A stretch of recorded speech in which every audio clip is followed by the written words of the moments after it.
Hi guys, this is just how to fix your invisible zip into a stretchy fabric just like a pro.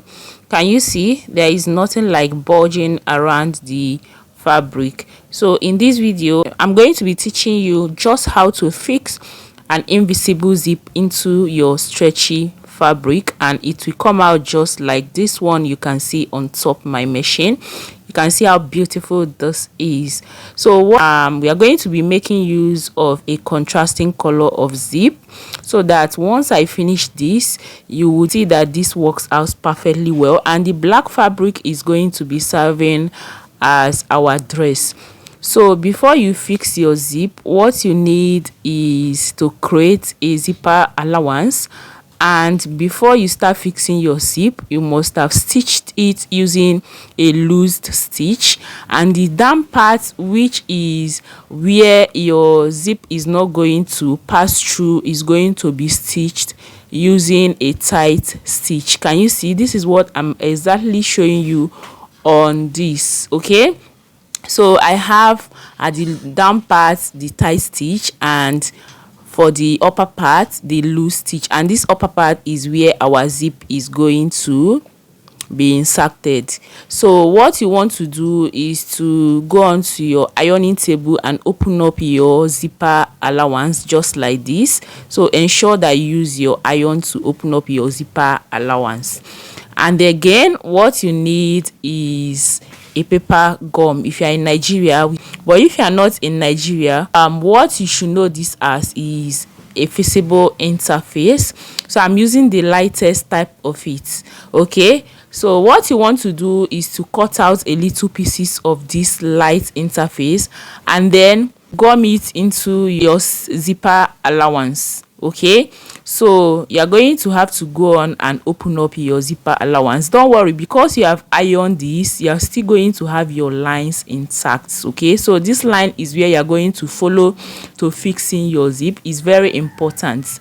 Okay, so I'm going to go over to my ironing table and then cut out this feasible interface and gum it on my zipper allowance. Guys, your feasible interface shouldn't exceed that line that you have right there.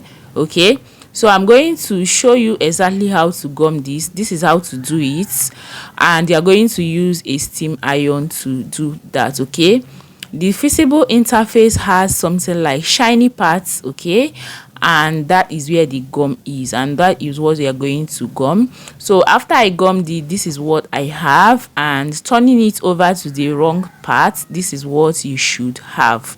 Okay, so we are going to go over to our machine and then I'll teach you exactly how to stitch this zip into your dress.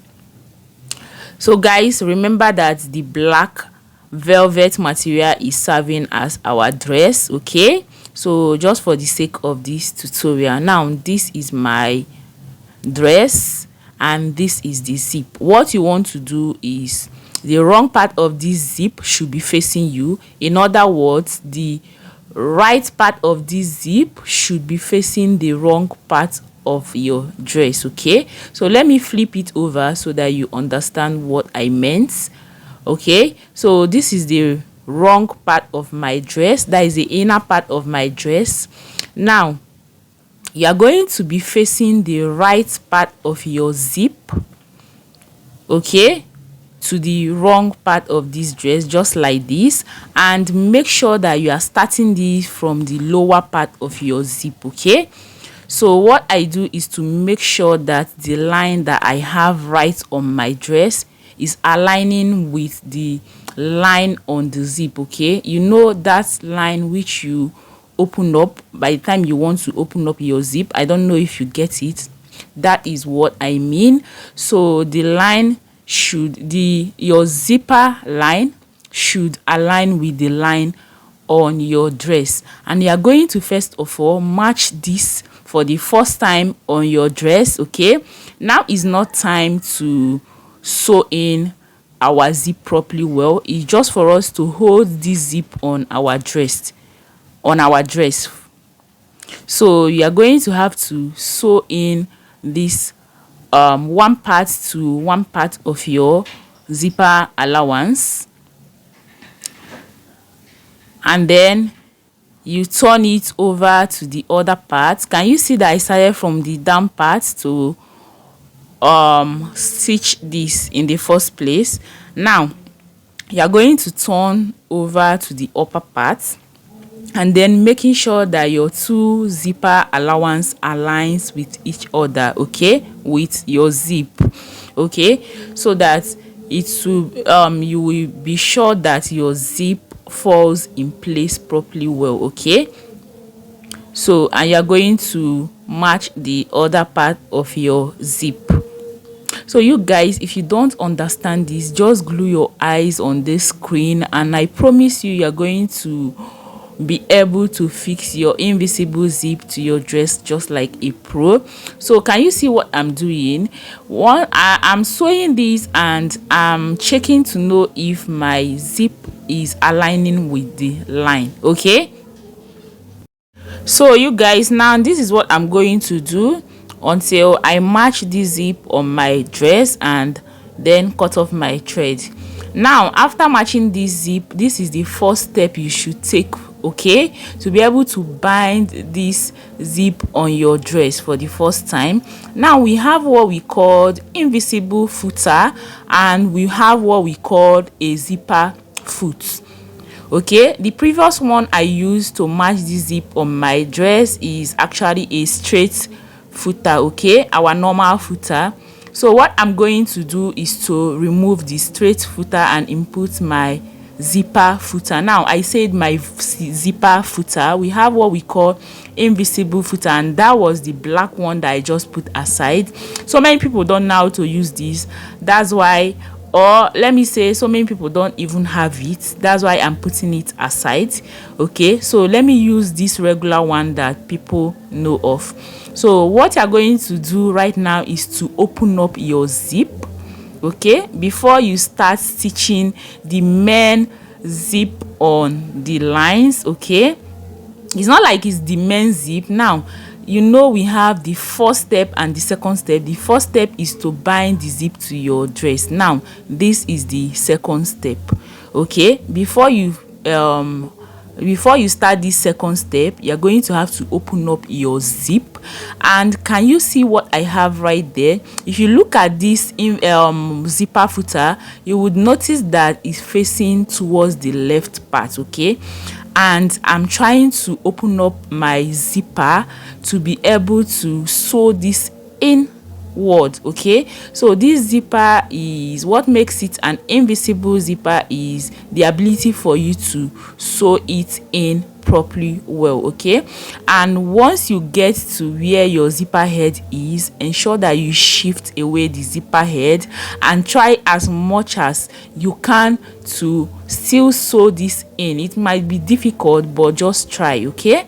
And what I also want to relate to you guys here is that what I'm using right here is the left zipper foot. We have what we call the left and the right zipper foot, okay. This zipper foot comes in pair, so whichever one you are using, ensure that you have the zipper foot is facing towards that side when you are stitching it, okay. So as you can see that whatever I'm doing, the zipper foot on this machine is by the left part, okay, and that is exactly the right way to use this zipper foot.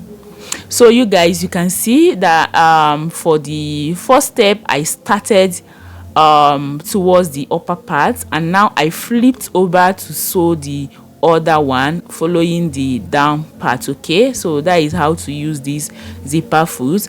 And when I was sewing it, I ensured that my needle is very close, and you can see that I was even using my hand to open up the zip a little.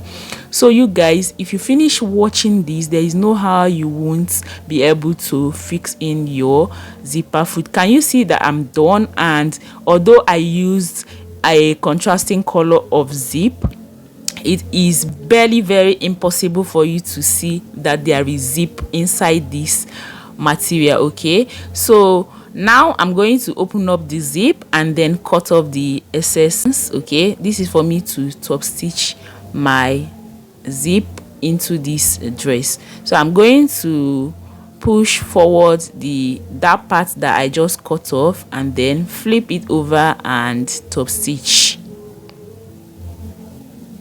Now that I'm done with this one, I'm going to repeat the same thing to the other side. So I'm going to insert the zipper inside and then turn it over. So you guys, can you see that whatever I am doing, I'm making sure that this zipper foot is facing towards the left part, and if you are using the right, make sure that it's facing the right part. Okay, obviously you already know on this channel that I am a lefty, that's why I'm using the left zipper foot, and that is why we actually have this.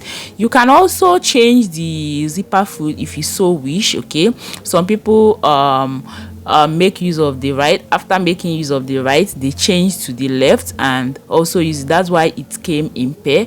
But I assure you, you can just use one of it and achieve this. Okay, so after this, it's time for us to remove the paper gum from our velvet. So can you see what I'm doing?